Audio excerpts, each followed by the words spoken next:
नमस्कार, आप देख रहे हैं प्राइम टीवी और मैं हूं आपके साथ नंदिनी यादव। वित्त मंत्री निर्मला सीतारमण ने बजट पेश किया। ये मोदी 2.0 का आखिरी पूर्ण बजट था। ऐसे में 2024 लोकसभा चुनाव में को ध्यान में रखते हुए तमाम बड़े ऐलान किए गए हैं। अब तक 7 लाख रुपए तक की सालाना आय पर कोई टैक्स नहीं लगेगा। सीतारमण ने युवाओं के लिए प्रधानमंत्री कौशल विकास योजना 4.0 लॉन्च कराने का ऐलान किया है। इतना ही नहीं, निर्मला सीतारमण ने महिलाओं और वरिष्ठ नागरिकों को बड़ी सौगात दी है। महिला सम्मान बचत पत्र योजना शुरू करने का ऐलान किया गया है।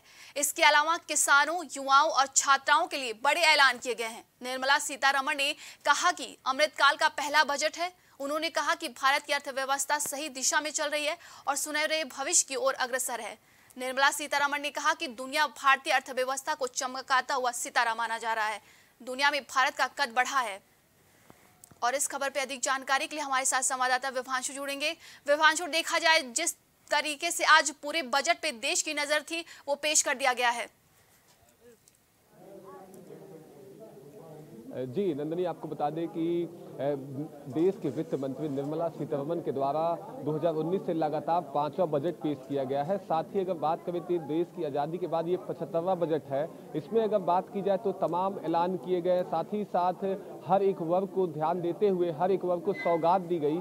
वहीं नंदनी, अगर बात की जाए तो 7 लाख से नीचे तक के जो भी टैक्स पेयर हैं उनके टैक्स को माफ़ किया गया है। 8 सालों के इंतजार के बाद ये ऐलान किया गया है और ऐलान करते ही बात की जाए तो संसद तालियों की गूंज से पूरी डूब उठी। वहीं इस वक्त मैं आदर्श व्यापार मंडल के पदाधिकारियों के बीच में हूँ। हमारे साथ आदर्श व्यापार मंडल के प्रदेश अध्यक्ष संजय गुप्ता जी हैं। संजय जी, बजट को आपने देखा, पूरी अगर बात करें तो हर एक जो भी ऐलान हुए, व्यापारियों का क्या इस पर रुख है? आप व्यापारियों का अगुवाई करते हैं, तो व्यापारियों का इस जो बजट पेश हुआ है उस पर क्या कहना है? आज के बजट को हम लोग 2 रूप में देख रहे हैं। एक तो अगर जनता के रूप में देखा जाए, क्योंकि व्यापारी भी कहीं ना कहीं जनता है, तो वित्त मंत्री जी ने आज देश के व्यापारियों की, देश के कर्मचारियों की, देश की जनता की, सभी टैक्स पेयर्स की आज उन्होंने एक बड़ी पुरानी मांग को पूरा किया है कि वो टैक्स स्लैब में चेंज किया है। 10%, 20%, 30% जो स्लैब था वो स्लैब बहुत ज़्यादा था। आज 5, 10, 15, 20% के स्लैब को लाए हैं। निश्चित रूप से स्वागत योग्य कदम है, क्योंकि इसकी वजह से सभी की कागज में आमदनी बढ़ेगी। अधिक से अधिक लोग टैक्स देंगे और जब अधिक से अधिक लोग टैक्स देंगे तो उधर राजस्व बढ़ेगा, इधर कागज में जब आमदनी बढ़ेगी तो कागज में आमदनी बढ़ने की वजह से लोगों की परचेसिंग कैपेसिटी बढ़ेगी। परचेसिंग कैपेसिटी बढ़ेगी तो लोगों का व्यापार बढ़ेगा। कहीं ना कहीं इनडायरेक्ट तरीके से व्यापार में इजाफा होगा।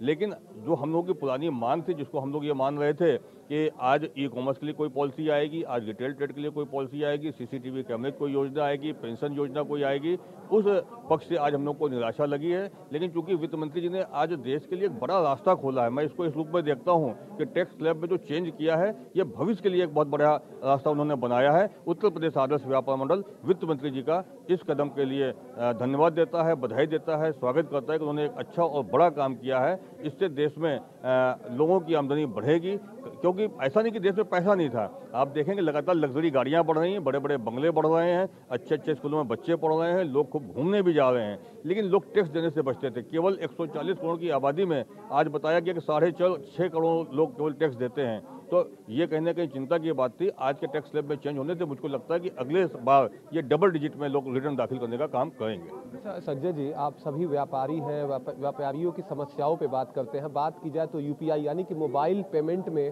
भारी इजाफा देखने को मिला है। सीधे 3 गुना की रफ्तार से यूपीआई धीरे धीरे जो मार्केट है, जो काउंटर्स हैं, वहाँ पहुँच रहा है। कितना लाभदायक है ये? देखिए, डिजिटल पेमेंट को बढ़ावा मिला, निश्चित रूप से कहीं कोई इसमें दो राय नहीं है। लेकिन इसको हम एक चीज़ से और जोड़ना चाहेंगे, जो एमडीआर चार्जेस हैं डिजिटल पेमेंट में, जो दुकानों पे क्रेडिट कार्ड, डेबिट कार्ड को स्वैप करने के लिए मशीन लगी होती है, वो एमडीआर चार्जेस समाप्त होने चाहिए। तो इससे और बढ़ावा मिलेगा, क्योंकि एमडीआर चार्जेस की वजह से व्यापारी ठीक से पेमेंट नहीं ले पाते हैं। तो अगर इसको भी चेंज करेंगे तो निश्चित रूप से फायदा मिलेगा। लोग डिजिटल पेमेंट पर जाना चाहते हैं, जा रहे हैं, और देश का जो युवा है वो तो निश्चित रूप से ऑनलाइन और डिजिटल पेमेंट इन दोनों पद्धति को ही अपना रहा है। अच्छा, अगर बात की जाए तो लगभग आप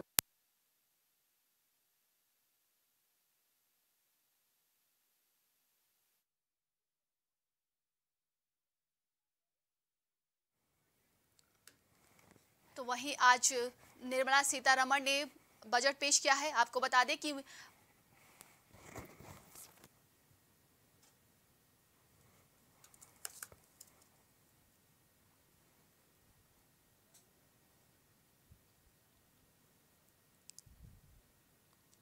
बता दें, वित्त निर्मला सीतारमण ने आज संसद में अपना बजट पेश किया है। आज देश की पूरी निगाहें इसी पे टिकी हुई थी। आज मोदी कार्यकाल के दूसरे कार्यकाल का आखिरी और पूर्ण बजट था, जिसको लेकर आज निर्मला सीतारमण ने, वित्त मंत्री ने आज बजट पेश किया। बता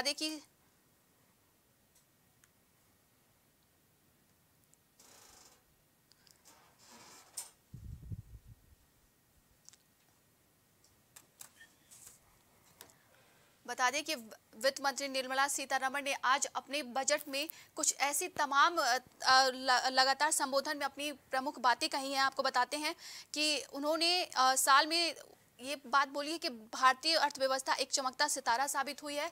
2024 लोकसभा को चुनाव में रखकर तमाम बड़े ऐलान भी किए गए हैं। अब सबसे बड़ी, अब तक 7 लाख रुपए तक की सालाना आय पर कोई टैक्स नहीं लगेगा। सीतारमण ने युवाओं के लिए प्रधानमंत्री कौशल विकास योजना 4.0 लॉन्च करने का ऐलान किया है। इतना ही नहीं, निर्मला सीतारमण ने महिलाओं और वरिष्ठ नागरिकों को बड़ी सौगात दी है। महिला सम्मान बचत पत्र योजना शुरू करने का ऐलान किया गया है।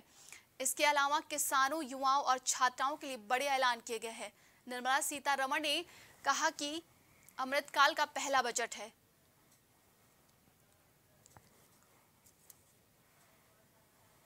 और विवांशु हमारे साथ फिर से जुड़े हैं।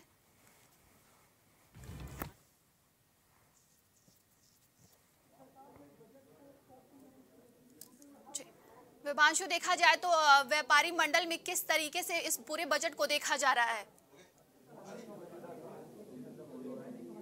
जी नंदनी, अगर बात की जाए तो व्यापारी कहीं ना कहीं जो आशा अपेक्षाएं लगाए थे, कुछ उनकी अपेक्षाएं पूरी हुई हैं और कहीं ना कहीं वो कुछ सुरक्षा, जैसे कि अभी हम बात कर रहे थे व्यापार मंडल के अध्यक्ष संजय गुप्ता से, जिनका साफ तौर पे कहना था व्यापारियों की सुरक्षा के लिए सरकार जो बाजार है, जो मार्केट है, वहाँ पर CCTV मुहैया करवाए, लगवाए, जिससे कोई ऐसी घटना हो, अप्रिय घटना हो तो जल्द से जल्द कार्रवाई की जा सके। और अभी इस वक्त हमारे साथ व्यापार मंडल की एक महिला मौजूद हैं। मैम, हमें ये सबसे पहले अपना नाम बताएं। मेरा नाम मीतू रस्तोगी है। जी नीतू रस्तोगी जी, मीतू जी, हमें ये बताएं कि आप तमाम आज बजट के जो तमाम प्रावधान थे उसको सुन रही थी, तमाम ऐलानों को सुन रही थी। क्या आपकी अपेक्षा थी, कितनी अपेक्षाओं पूरी हुई और क्या बाकी रहा? देखिए, अगर स्टार्टअप की बात करें तो एक आज का जो बजट है बहुत अच्छा बजट था स्टार्टअप्स के लिए। उन्होंने टैक्स फ्री कर दिया। लोग टैक्स से बचने के लिए अपना जो बिजनेस है शो नहीं करते थे, लेकिन अब टैक्स फ्री होने से सारा बिजनेस भी शो होगा और हर छोटा से छोटा व्यापारी सामने आएगा और व्यापार करेगा।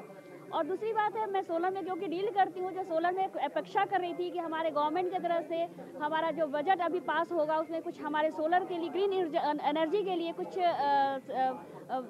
बजट लागू किया जाएगा, कुछ ऐसे सिस्टम लाए जाएंगे जिससे के मुताबिक कुछ सब्सिडी दी जाए सरकार की तरफ से, जिससे उपयोग एक जो बिजली है उसका एक नहीं, क्या है कि जो इसका टैक्स है बहुत ज़्यादा है सर। अगर मैं किसी का 100 किलोवाट या 5 किलोवाट या 10 छोटे से छोटा किलोवाट भी लगाती हूँ तो वो उसको बहुत अच्छे मात्रा में GST ही पे करना पड़ता है, जो हमारे देश के लिए अच्छा नहीं है। अगर हम किसी चीज़ को एम्पावर कर रहे होते हैं तो वहाँ पे उस चीज़ के लिए रिवर्ट करना होता है, उसमें थोड़ा सा कंसेशन करना होता है, जिससे जनता सब हर कोई जो है इसका फ़ायदा उठा सके। अगर टैक्स ही भरना होगा हर किसी को तो वो इंसान क्यों अडॉप्ट करेगा? लोग सोचते हैं चलो ठीक है, बिजली का बिल ही भर लेंगे, मुझे बहुत ज़्यादा टैक्स भरना पड़ रहा है सोलर लगाने के लिए। तो मैं ये उम्मीद कर रही थी कि थोड़ा टैक्सेशन में भी रिलीफ किया जाएगा। और इससे कहीं ना कहीं बिजली, जो आए दिन देखते हैं कि बिजली की अभाव के चलते कटौती होती है, कभी कोयला खत्म हो जाता है, तो क्या सोलर जो है वो एक बिजली के सामने अगर देखें तो एक ऑप्शन आएगा? ये सोलर एक बहुत ही अच्छा सब्स्टिट्यूट है। जो आज ग्लोबल वार्मिंग हो रही है, जो प्रदूषण इतना बढ़ रहा है, उसके लिए भी एक अच्छा उपाय है। प्लस जो है आप इंडिपेंडेंट इलेक्ट्रिसिटी अपने घर में क्रिएट कर लेते हैं अगर आप सिस्टम लगाते हैं तो। बस इसके लिए थोड़ा सा गवर्नमेंट को चाहिए कि इसमें टैक्सेशन में भी रिलीफ मिलना चाहिए, जिससे कि हर कोई आम जनता A to Z जो आप हर ग्रेड के लोग इसको अपना सकें। अच्छा, महिला बचत पत्र का आज एक प्रावधान लाया गया है जिसमें 2 लाख से ऊपर जो रुपए होंगे उसमें सरकार की तरफ से 7.5 उन्हें इंटरेस्ट मिलेगा। इस फैसले पे आप क्या कहती हैं, क्योंकि जो खास तौर से जो वृद्ध महिलाएं होती हैं उनकी बचत होती है, बचत पर सरकार पूरा ध्यान देते हुए उन्हें इंटरेस्ट दे रही है, तो इस फैसले पे, इस जो बजट में रखा गया इसको, इस फैसले को आप किस नज़र से देखती हैं और क्या कहेंगी? मैं इस फैसले को बहुत ही पॉजिटिव तरीके से देखती हूँ। हमारे देश में महिलाओं का बहुत अच्छा जो आप बोल सकते हैं कि ग्रोथ कह सकते हैं वो नहीं है, और यहाँ पे महिलाओं के लिए ये अगर प्रावधान लाया गया है तो ये बहुत ही अच्छा, बहुत ही सराहनीय काम किया गया है। मैं हर टाइम चाहती हूँ कि हमारे देश में महिलाओं के एम्पावरमेंट के लिए कुछ ऐसे तथ्य और ऐसे पहल उठाए जाए जो हर महिला उसको यूज़ कर सके और अपने आम जिंदगी में अपने आप को बढ़ा सके। तो ये एक बहुत अच्छा पहल है। अगर बात की जाए तो महिला सुरक्षा को लेकर लगातार देखा जाए तो राजनीति होती है और तमाम प्रावधान लाने की बात कही जाती है, तो इसको लेकर कुछ स्पेसिफिक जैसे बताया जा रहा था कि हर जगह कैमरे लगाए जाएंगे, केंद्र सरकार की योजना में, मैनिफेस्टो में ये चीज़ें हैं, और अगर बात की जाए तो राजधानी लखनऊ में भी कहीं ना कहीं कैमरा कहीं दिखता नहीं है ऐसे पब्लिक प्लेसों पे, तो क्या आप मानती हैं कि ऐसी चीज़ों को भी बजट में रखना चाहिए केंद्रीय बजट में कि राज्यों को कुछ सहयोग दे सके? जी, आपने बहुत ही अच्छा क्वेश्चन मेरे से किया है। बिल्कुल मैं चाहूँगी कि हर चौराहे पे, हर जगह पे CCTV कैमरे लगाए जाएं, जिससे अगर कोई भी प्रॉब्लम होती है, कोई भी ऐसी दुर्व्यवहार व्यवस्था होती है, तो एटलीस्ट कैमरा एक ऐसा प्रूफ होता है जिससे कि कैमरे एक सामने वाले को भी डर होगा कि हमारी मैं भी जो भी गलत काम कर रहा हूँ वो कैमरे के नज़र में आ रहा हूँ मैं। तो ये होना बहुत ज़रूरी है, हर जगह पे होना चाहिए, हर पब्लिक प्लेस पे होना चाहिए, हर चौराहे पे होने चाहिए। जी बिल्कुल, तो आप सुन रहे थे यहाँ व्यापार मंडल के पदाधिकारियों का, जिनका साफ तौर से कहीं ना कहीं बजट को लेकर कहीं खुशी है तो कहीं कुछ कमी है, और सरकार से वो दलील कर रहे हैं कि आगे के बजट में इसे सम्मिलित किया जाए। जी नंदनी। जी हिमांशु बने रहिएगा हमारे साथ, ताजा अपडेट आपसे लेते रहेंगे कि व्यापारी मंडल में क्या कुछ देखा जा रहा है इस बजट को लेकर। बने रहिए हमारे साथ।